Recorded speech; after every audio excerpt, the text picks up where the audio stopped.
inordinate amounts of time with our loved ones. And so, yes, many of us have been craving just a bit of alone time.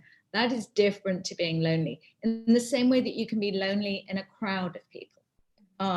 You can feel very lonely when you're in a crowd of people, and there's nothing lonelier, in fact, than being in a bad relationship. So when I talk about loneliness, what I'm talking about essentially is a sense of disconnection, a craving to be connected with others and not finding that craving met. Typically we think of loneliness as a feeling of craving intimacy or connection with friends, with relatives, with loved ones. But I actually define it more broadly than that. I talk about loneliness as being almost an existential state of being, a sense of being disconnected not only from those closest to us, but also from our government. A sense of feeling disconnected not only from our loved ones, but also from our employer. So for me, loneliness is necessarily political and economic, as well as defined more traditionally in terms of how close or otherwise we feel with those around us. Mm-hmm. Mm-hmm. Yeah, you've already opened the whole spectrum that the book covers here, looking at loneliness in the workplace, in the city. And you're also demystifying the idea that I had, even though I do know that, alone and loneliness are two different things, but I still thought that loneliness is a state of stillness physically, or a very quiet and calm state. But you incorporate very interesting scientific findings about what loneliness does to our bodies. Can you talk a little bit about that? Yes. Yeah. So when we think about loneliness, I think we're often aware that it has a negative psychological impact. So when we think about loneliness, and it does. So we know from research that loneliness is associated with higher rates of depression and higher rates of anxiety. But I think what we are less aware of is the effect it has on our bodies too. And basically, we are creatures of togetherness. We are hardwired in evolutionary terms to connect. So when we feel disconnected from others, when we're lonely, our bodies go into a state of high alert. Our veins course with cortisol, stress hormones. Our heart rate goes up. Our blood pressure goes up. All of these essentially signals in our body alerting us to the fact that we're in a state we shouldn't be in, and that we should go and find our tribe to go and hunt with and gather with. The trouble is that in contemporary life, we don't do that. Or many of us don't do that, and we remain in states of loneliness, and that is very damaging to our health, that protracted state of loneliness, because you're in this protracted state of high alert, and which is why researchers have established that loneliness is worse for us than obesity or not exercising, and in fact as bad for us as smoking 15 cigarettes a day, which is an astonishing fact. So yeah, and we don't really think about that. And maybe just also to kind of make sure that for the audience that this is clear up front, I just want to maybe say something about the scale of this problem. We're not talking about something that, just a small percentage of the population experience. Very recent US data came out just last month, which showed that in the United States, 15% of men don't have one single close friend. 10% of women, a huge rise from the 1990s when only 3% of men said that they didn't have a single close friend. In Germany, when the pandemic struck, I was very struck by reading that helplines were getting callers who were calling saying that there were more scared about loneliness than about getting the coronavirus. In the United Kingdom, 3 in 5 18 to 34-year-olds feel lonely always or sometimes. In the Netherlands, 1 in 3 adults feels lonely always or often. So, this is a problem of a very significant scale. In the workplace, 40% of office workers globally feel lonely. So I think, just to set up top, this is a really serious problem affecting many of those around us. And of course, the pandemic has just exacerbated it and made it worse. You've really cross-examined the situation from every angle. You looked at different generations as well. You have very interesting examples, and you also discovered that many young people feel very lonely, and there's a very poignant quote by you that you call loneliness the tobacco industry of the 21st century. That the social media is. Yes. Teenagers, and you've done interviews with teenagers that you talk about in the book. What does social media do to the teenagers? So it's not only to teenagers, because any of us who use social media, are probably all too aware, firstly, of just how addictive these platforms are. I mean, they are designed to be addictive, in the same way that slot machines in a casino are designed to be addictive. And, with the brains at those companies, they've really delivered on that front. So I think any of us who use social media, adult or teen, are aware of that level of addiction. Why it matters in terms of loneliness is, well, firstly, we're drawn to our phones rather than the people physically around us. Many of us are guilty of it. I have been all too often, sitting in a room with my partner next to me, both of us, our heads in our phones, scrolling on our phones. Of course, thereby jeopardizing our real world relationships, which are inevitably going to be deeper ones. But social media also a problem in some other distinct ways. Firstly, really increasingly a vector for abuse and vitriol and hate. 65% of UK students have directly experienced bullying online. And of course, an environment in which you're being bullied and attacked is going to make you feel more lonely. But it also does something else too. On social media, it's very easy to scroll through your feeds and just think everyone else is more popular than me. Everyone has more friends, everyone has more likes, everyone has more retweets. It's very easy in relative terms to feel less popular, ergo more lonely. And also in the quest for more social currency, to increasingly present an increasingly inauthentic self, a self created specifically in order to receive likes, retweets, etc. So young people, one young girl in California told me, I thought quite movingly, she said, my friends and I, we now live our lives like avatars in video games. So a sense of kind of disconnection from self as well. And also, I'm also remembering a 14-year-old boy, Peter, who I interviewed, and he told me very movingly of the pain he felt, how alone and excluded and isolated he felt when he would post on Instagram and then be waiting for someone to like his post, when they didn't, really berating himself, what am I doing wrong? So problematic for all of us, but when it comes to children, when it comes to young adults who are finding and defining their sense of self, really social media is proving to be very psychologically damaging.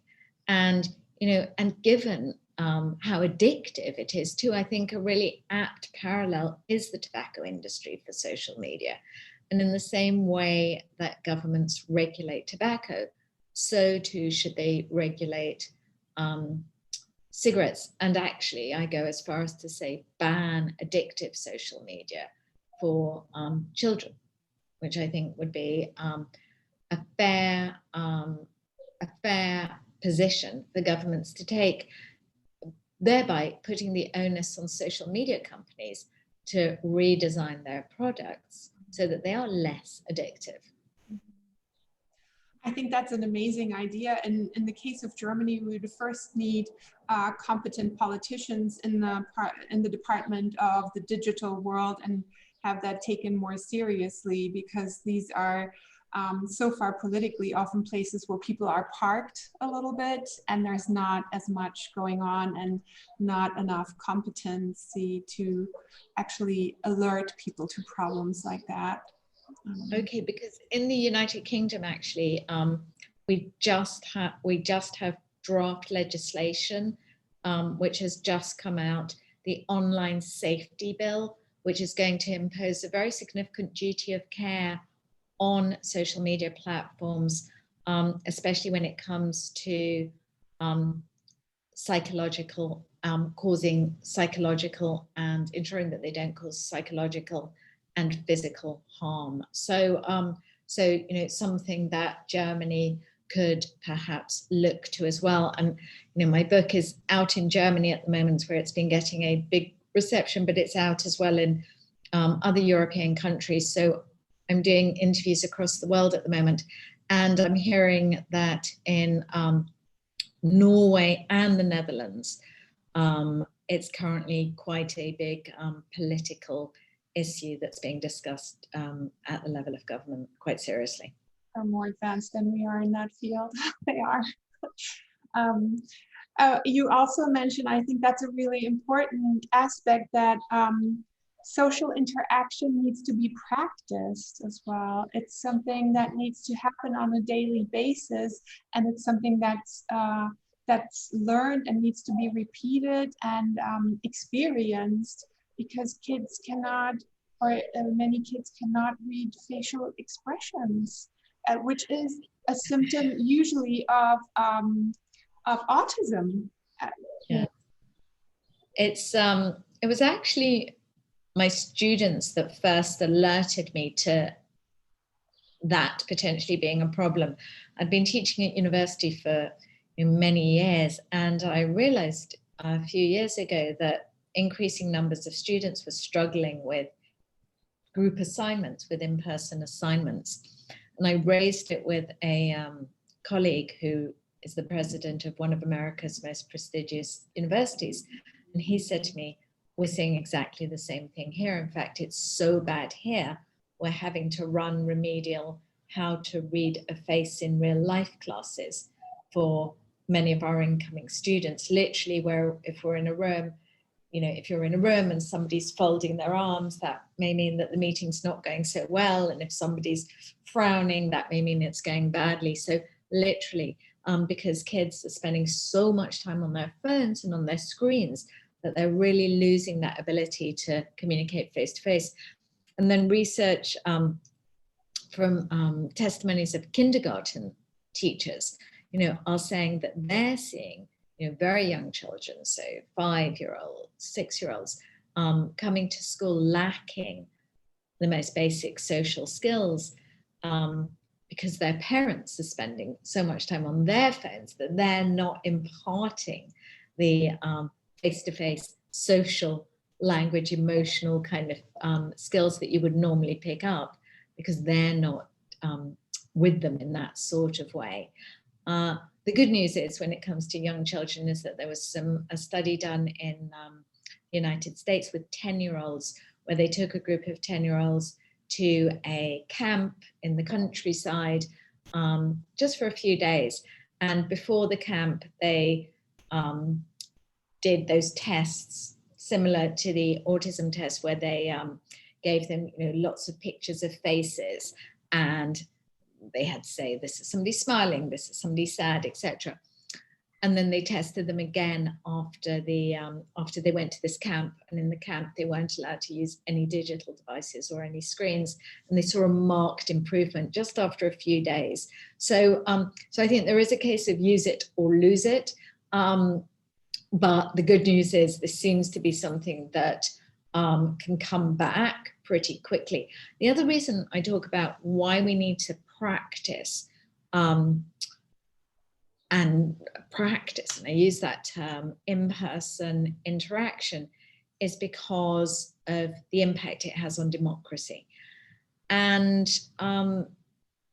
this sounds like a big claim, but what essentially I am saying here is that it's through our day-to-day interactions. It's that moment in the supermarket where we see an elderly person reaching for a jam jar and we say, oh, can I help you?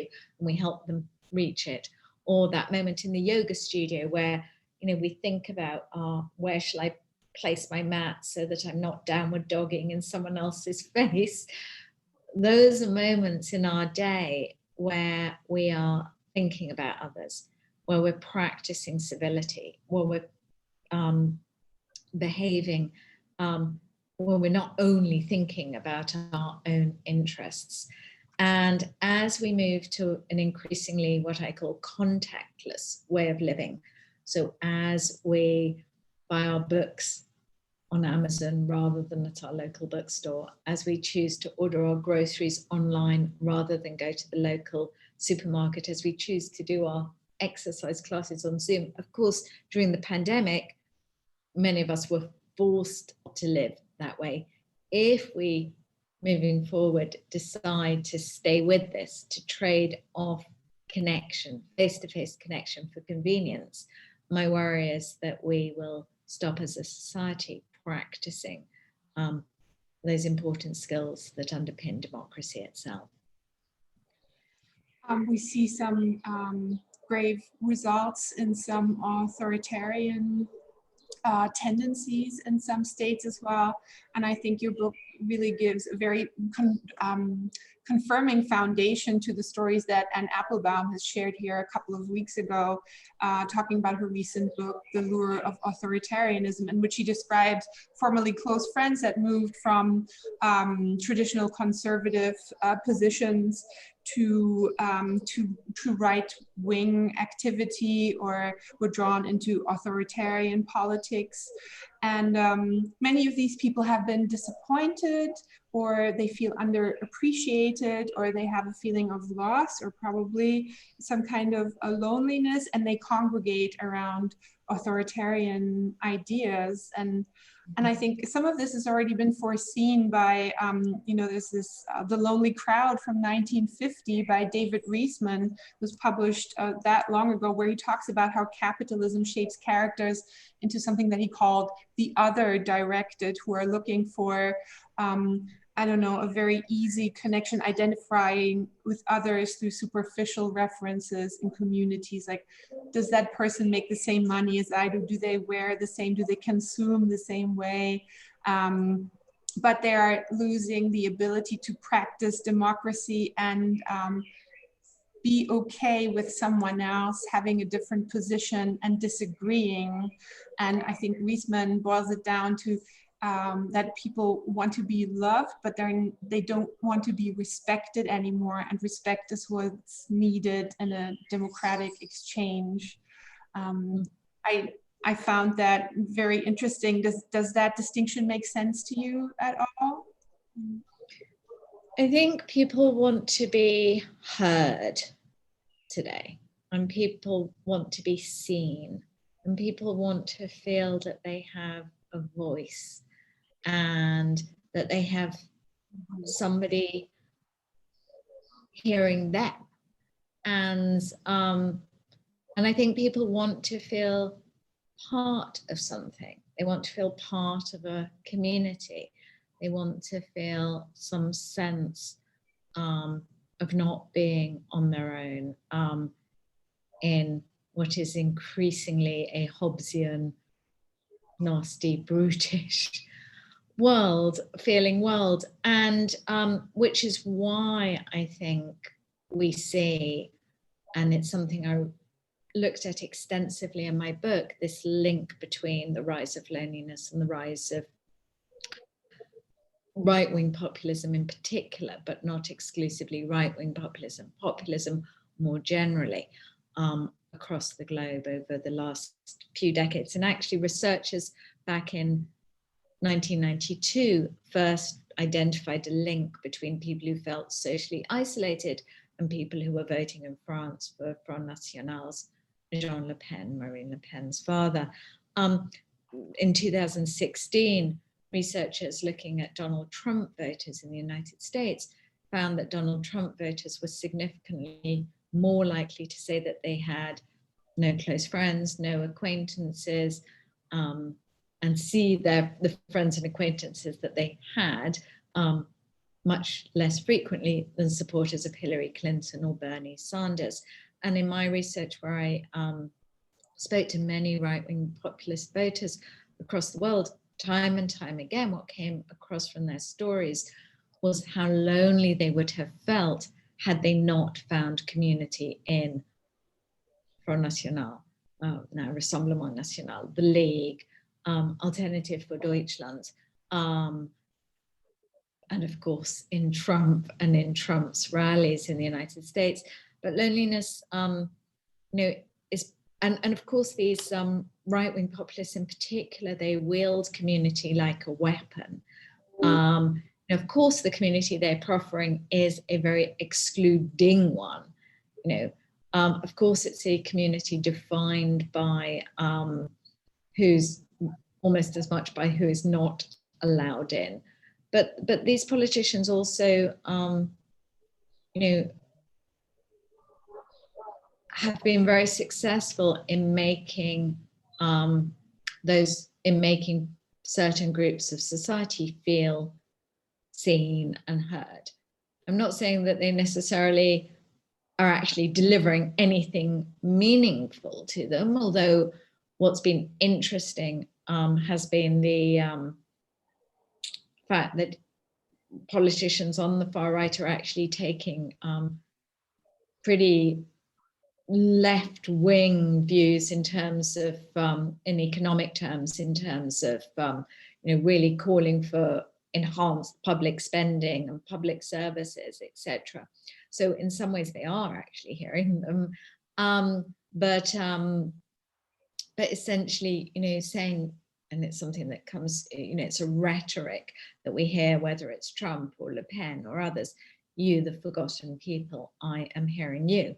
And in communities where, why it has been in many places, especially working class men who have turned to these politicians, not exclusively, but part of the reason is that these are men who are living in communities which have lost significant jobs in recent years because of deindustrialization or automation, who've lost the status and standing that's come with the job, who have lost the fellowship that came with the trade union that was associated with the job or with the job itself, and now working low quality, poor quality jobs, if at all, in physical communities which have been hollowed out and which have been underinvested in. So I think, if there's one thing we've learned in recent years, it's that people vote on feelings, not facts. And I think this is just more evidence of that.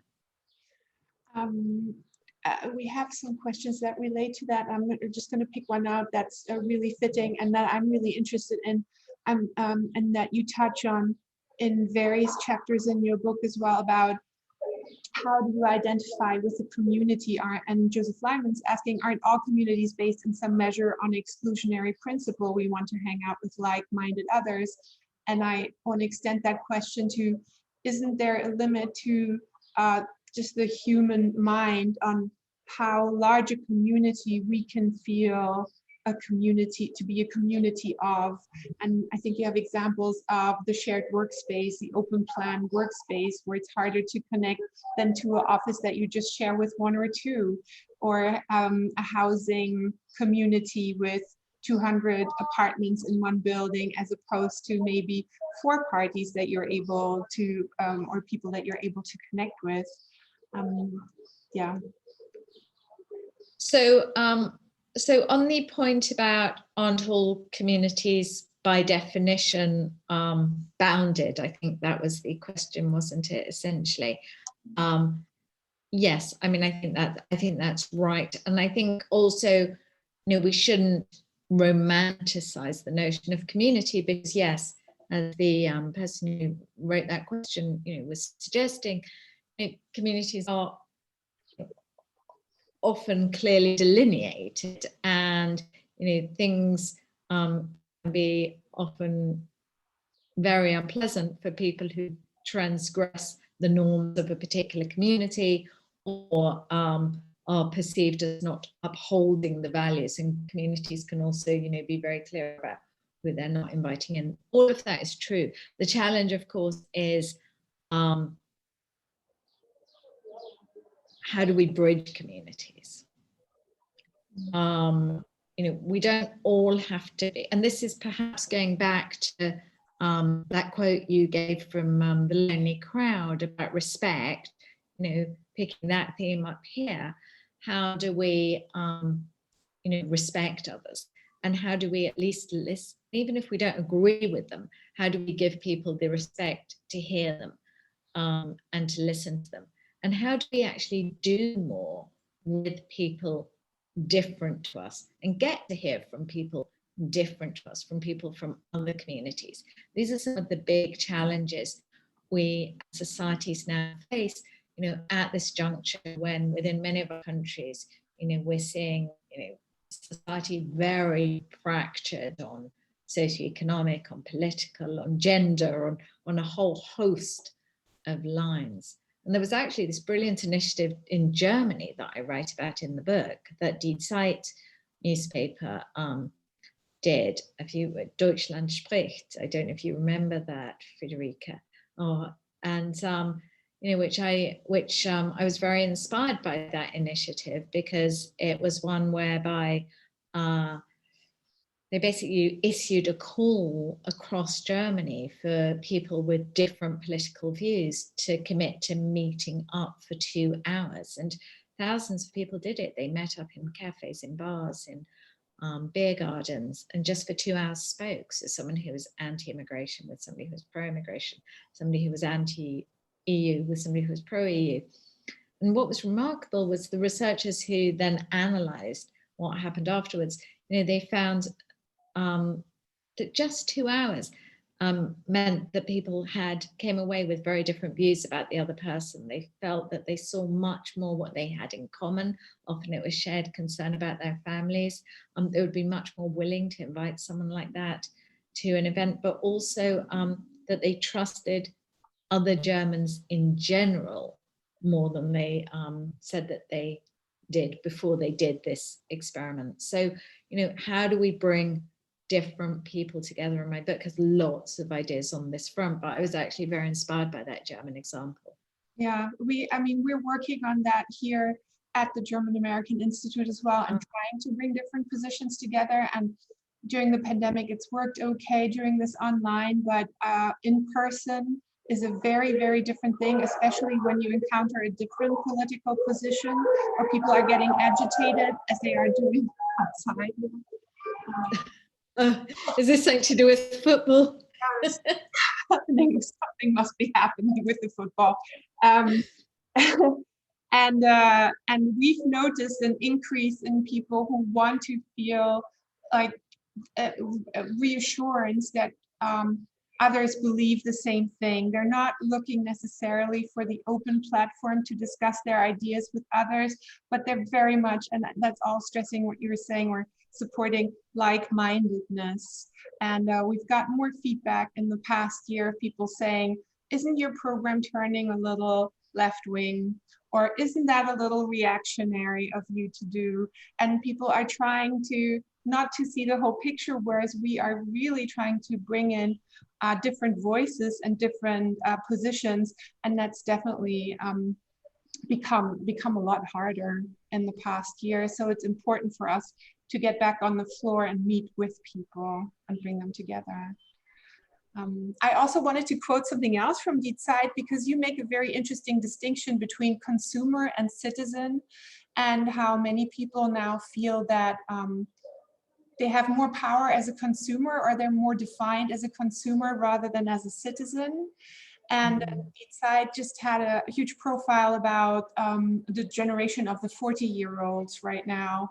And there's one German author, Judith Schalansky, who's very prominent here, who says very bluntly that she feels her power lies in her self-definition as a consumer and not as a citizen. And I realized standing in the supermarket behind a guy last night with a man bun, and he was buying biological edamame, some hummus, and some local carrots, and some oat milk. I was like, okay, he's doing the whole good person consumerism thing. And I feel very much defined by that as well. And I feel the pressure of that. And how can our sense as a citizen be strengthened rather than as a consumer? Well, this is a question I actually wrote, so my first kind of really big book that I wrote was a book that came out in 2001, The Silent Takeover. And in that book already, one of the big themes was about how we were increasingly voting at the supermarket and voting with our wallets, and kind of redefining ourselves as consumers. So I really identified this trend all the way back then in 2001. And what we've seen is it's really kind of accelerated. And, back then I gave a warning to politicians, of the dangers that they would face if people kind of increasingly thought that they could exercise more voice at the checkout counter than they could at the ballot box. And and what we see, and of course this isn't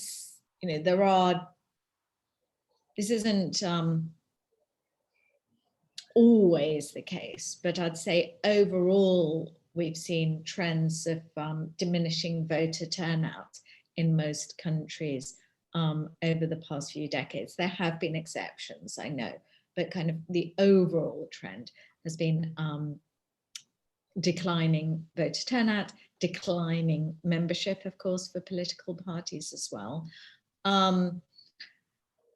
With pockets of politics, getting more voters, typically not parties at the center, which has really been kind of, I think there's a particular challenge for centrist politicians here, center right and center left, for how they can reconnect themselves with the electorates.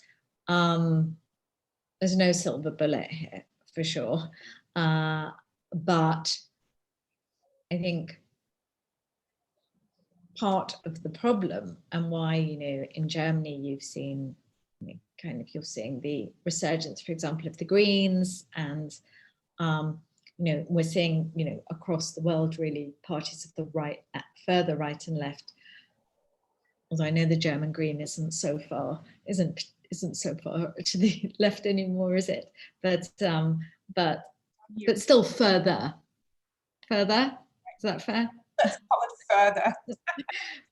further. Yeah, it's always very, you never really want to comment on other countries' politics if you can help it. But I think part of what this is that parties further on the right or on the left have been able to differentiate themselves more clearly from parties of the center, which have kind of like merged and morphed in the electorate's minds, partly because essentially center parties really from the 1980s on, so from Margaret Thatcher and Ronald Reagan, embraced the same sort of fundamental ideology, neoliberal capitalism, a form of capitalism which gave ever more power to the market,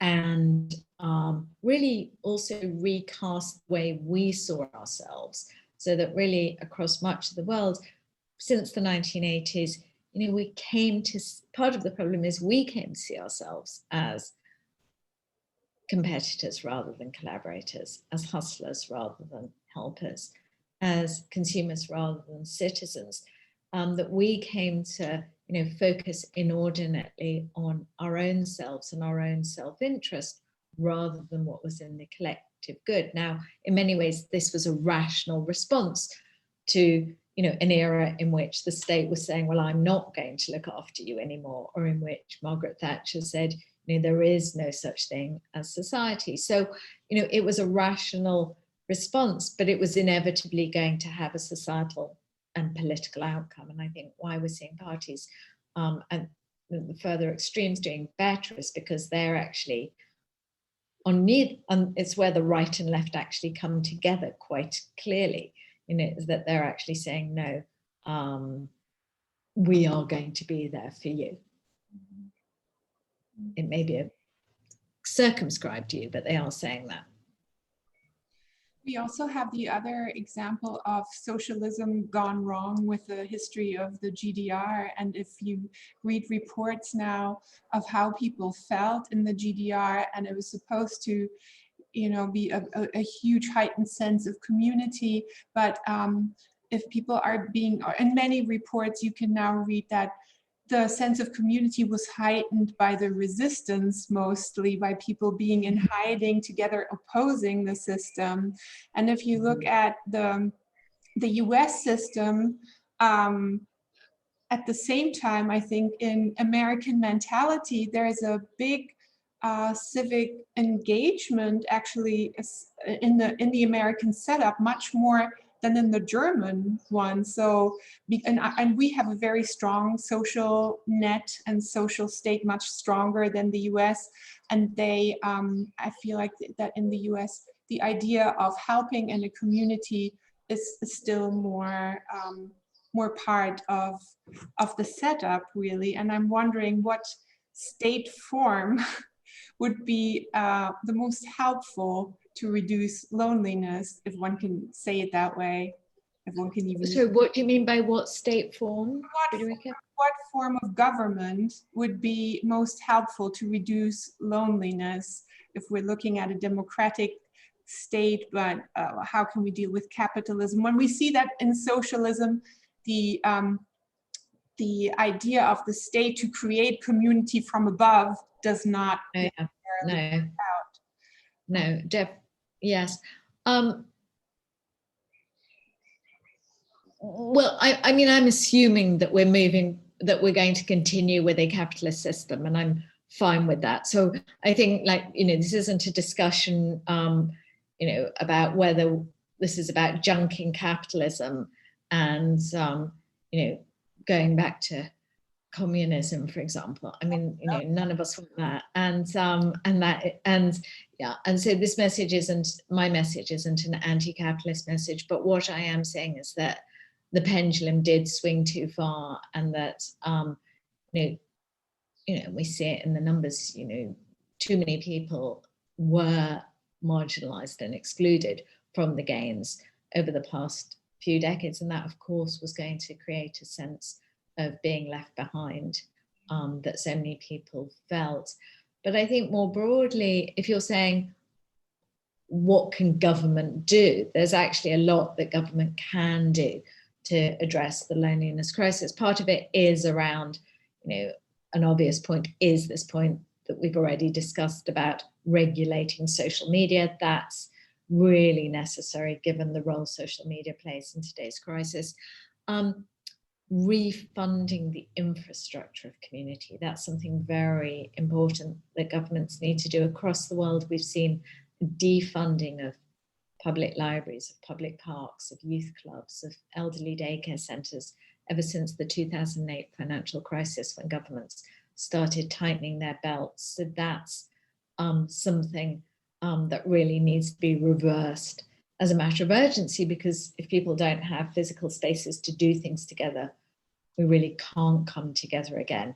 At local levels, there are lots of initiatives that I talk about in my book that I think are worth considering. In Chicago, for example, there is public new social housing blocks have been built with branches of the Chicago Public Library on the ground floor. I love that initiative. There's that initiative, and it's a way of kind of providing a communal space for the residents of the social housing, but also a way to encourage people in the neighborhood to come and spend time there as well, thereby spending time with people not necessarily like them, of different socioeconomic backgrounds. In Belgium, there's a law, an empty shop tax law, so to disincentivize landlords from keeping shops empty for protracted periods whilst they're waiting for, to get the highest rents, because, we need shops. Empty high streets, are not good for building social cohesion and retaining social cohesion. We need to have our local shops actually anchor and nurture us in quite profound and important ways. So just a few thoughts there, but so much that governments can do. And, we were talking before we started about, we were just talking briefly about, in some places, governments having initiatives at local levels, but not actually including the local population. And I think there's some great initiatives to look at where local governments are not doing that, where they are actually consciously including citizens so that they are co-creating solutions. Where I live in London, I live in the borough of Camden, and there the council has, very actively created participatory structures so that citizens come together and have co-created the climate change policy, for example, for our council together. So I think lots that we can look at elsewhere and take real encouragement from on what government can do. I think your book is really helpful there. It doesn't just take, not just social interaction takes practice, but I think we all need to start practicing a sense of entitlement of what we as citizens want from where we live and how we want to live together in our countries. Also talking about architecture, 15 years ago, I would not have been able to imagine myself that something like the Green High Line could exist in a city like New York City, but these places are possible, and they become places of togetherness. So I think your book helps our imagination individually as well to think up what do we actually want and what do we need to come together as a community. But I've been bad with the chat, and there are many interesting questions. So I have to read. Sieglinde is asking about an essay by Kay Tempest on connection. What do you think about Kay Tempest's recent book on connection? They make a point about numbness rather than just loneliness, defining the spirit of our digital age. A great essay, I think, which resonates with the concerns that you raise as well. I'm not familiar with the actual work, but thank you for pointing me to it, and I will definitely look it up.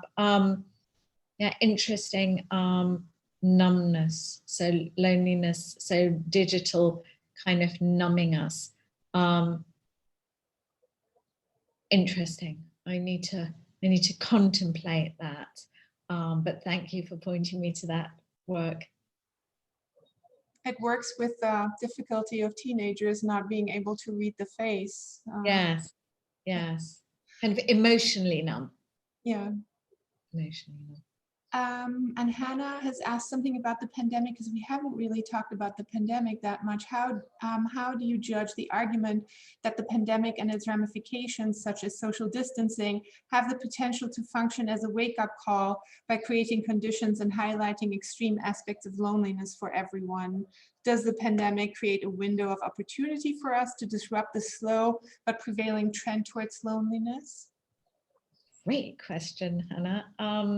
So I think what we're seeing are two trends playing out simultaneously at the moment. I think we definitely are seeing a significant numbers of people who are really craving now connection more than ever. In the same way that after a period of fasting, we become more hungry. I think after this period of social deprivation, many of us, are craving human interaction more than before. And in fact, when we look at places where the pandemic is much more under control, although at the moment that this is being recorded, they are far and few between, and even some of the ones that were very under control a few days ago are less under control now. But if we're looking at places like Israel, Australia, and New Zealand, which for most of the past few months have been in a much better place than the rest of the world, there you really have seen the appetite for connection play out with people, sitting in cafes and going to nightclubs and going to music festivals and going to book festivals. So you're seeing this kind of desire for togetherness really playing out more than ever when people feel safe, physically safe, that is.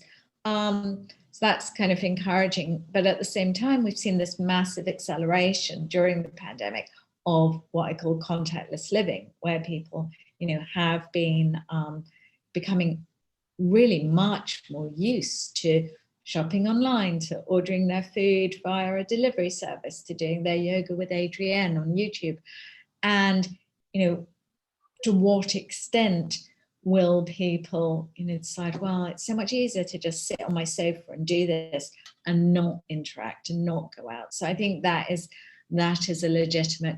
I think another hopeful aspect that comes from the pandemic is that we are more grateful as societies to those who care for others, to carers, to nurses, to teachers, and so forth. And my hope is that that this moves beyond sentiment, but in countries where such jobs are being undervalued in material terms, this changes as well. I'd like to include the first question that was posed just because I like it and it's basic and kind of lovely. Do you think part of the problem is our significantly reduced connection to nature? I'm currently reading, I think it's a German book, which I'm really enjoying, The Secret Life of Trees. Oh yeah, very popular. Yeah. Yeah, I'm really loving it, actually. And so I've been thinking a lot about nature, and actually, I don't know how it's been for all of you, and I know that you live somewhere very beautiful. You're like somewhere near on the border of the Black Forest, so you have lots of nature. But I spent most of lockdown in I spent all of months of lockdown in urban London, where my husband and I would really just walk up and down our same street for our walk every day. At the time when going out was restricted and you were only allowed to go out to exercise, we'd just walk up and down our street. And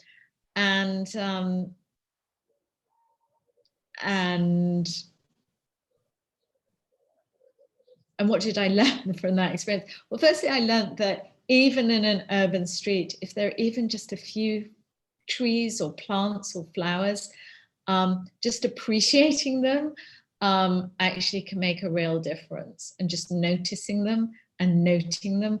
And actually it's been one of the blessings, I guess, from this pandemic, is that I feel I have become much more mindful about about the nature, even in an urban setting, and the joy that can give. Because yes, I do think nature, and actually there is a body of research that shows kind of the really profound impact being in nature has on your mental health, on one's mood. But so I think I'm not sure whether it has a direct impact on how lonely we feel, although maybe it can provide a sense of connection to something bigger than oneself, spiritual in some sort of sense for sure. But I think more generally, I for sure feel that nature delivers a lot when it comes to how it is we feel. And, you know, even if we're in urban settings, just consciously trying to find the nature amongst us makes a big difference. I love that. I think nature is calming and helps us to slow down as well. And you talk about time as well. The richer a city, the faster a city. And I'm always on a rush, and I was already reading your book when I got my second vaccination shot about 2 weeks ago. And I was very slow the day of the vaccination. I was going home from the office, and it's not a mile even. It takes me like 12 minutes usually, and it took me 36 minutes to go home just because of the vaccination. And I came home and said to my boyfriend, it's amazing how much eye contact you can make with people if you slow down. And it was forced upon me by the vaccination process. And I truly enjoyed the change of perspective. And I think time and contemplation and spending time being engrossed in one thing or being engrossed in one conversation can already reduce loneliness a little bit as well. Yeah, absolutely. I mean, I did an experiment as part of my research where I went and stood at one of London's railway stations, Euston Station, and counted the number of people who walked by me, not even looking at me in the face, looking at my face. And I think after about 50, I stopped counting. And that's kind of the experience many of us have in busy, especially in busy urban settings where, you know, everyone is rushing by, often nowadays with headphones on, heads in their phones, you know, really not making eye contact. And actually one of the really interesting things I found in my research was that it's not only deep conversations that makes us feel more connected to others, but even micro connections, even a 30-second chat in your local grocery store with the grocer, or a 30-second conversation with your postman, or even with the barista in a local cafe. Those moments actually play a huge part in making us feel more connected to others and less lonely as well. So we should chat more. We've talked for an hour, and I think we've become pretty serious, although I have to say you have so many fun examples, and some of them are of course sad and very poignant, but they're very fun example. And I went from one rabbit hole down to the next one when I found out what mukbang was, and I kept watching videos all night. And then you talked about hostile architecture and uncomfortable park benches, and another hour passed looking at park benches online that you can't really sit on. And it's just been really, really fun to explore and to broaden my horizon like that. I'm sorry we didn't get to touch upon these things. I just want to say in the end that you're also calling for a New Deal, and you talked about infrastructure. So Joe Biden is kind of doing the right thing, isn't he? Yeah, I mean, it's really encouraging to see what the U.S. administration is doing in that regard, and you know, and so I think you know, I think there's real opportunity now, but we're hearing a lot of talk now across the globe of politicians, you know, using the phrase "build back better," but now I want to see meat on those bones. Right. Joseph, I want to quote one last thing from the chat. Joseph said, during a prolonged power blackout in LA, people called the police and reported something in the night sky. There was the Milky Way galaxy, a sight they had never seen before. Very nice. Thank you, Joseph, for that. So thank you, Noreena Hertz, so much for joining us tonight. It's been really insightful and lovely to talk to you. If you know, we're doing these events for free, but if you like, you can PayPal us €5 or donate a small amount to us. And Hannah is sharing the link to our last Transatlantic Tuesday we're doing next week, with our Lord Mayor Martin Horn, who will meet the mayor of Madison, Wisconsin, our sister city, for the first time online. And they will talk about how the cities have fared during the pandemic and what transatlantic corporations are possible. So thank you all for not watching football tonight and being with us.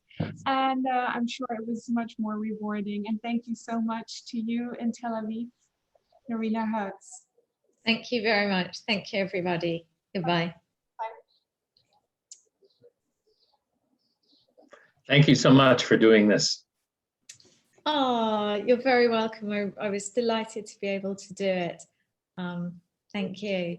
I confess that though we have suffered at the hands of the pandemic, it puts this event in a virtual setting. And though I used to live in Freiburg, I now am back in America. So I am an American cousin tuning in from Massachusetts and New England. So. Well, welcome. Thank you. Some of the online things, so to keep a lifeline over the Atlantic. All right. Bye, everybody. Bye.